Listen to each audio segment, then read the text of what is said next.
to me a little bit about what it's taught you about death and dying.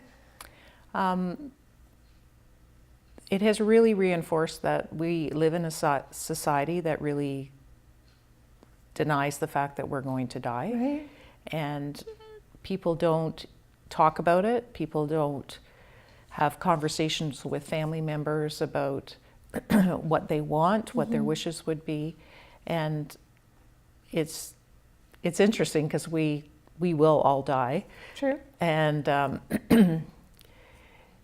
we just don't talk about it. But what I've learned that as we do start talking about it, the people who are suffering a life-threatening illness really gain a lot of, or lose a lot of fear and gain confidence in the journey that they're going through, because it's often the elephant in the room that nobody is talking about. Like, mother is getting weaker, mother is getting sick, but if we talk about dying, it might happen, so we're not going to talk about it. We think we can speed it along by talking about it. Right, exactly. So many occasions I've just seen relief come over people's faces when we actually open up that conversation and start talking about it. It's like, you know what's happening, I know what's happening, but we're not talking about it because I'm trying to protect you and you're trying to protect me. Right.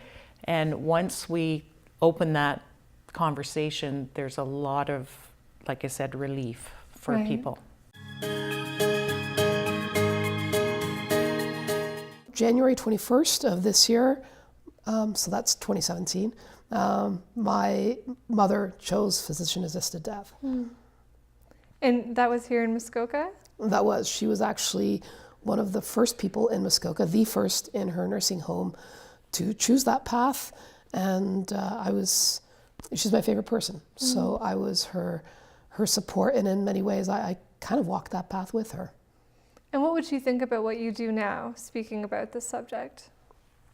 It's actually a good question. The first practical question I had for my mom, once it was clear what she decided and that she was going to proceed with this, the first practical question I had was, who do you want me to tell? And she said, everyone. And I'm like, you mean everyone you know? And she said, no, I mean everyone. And I kind of took that as a mission statement.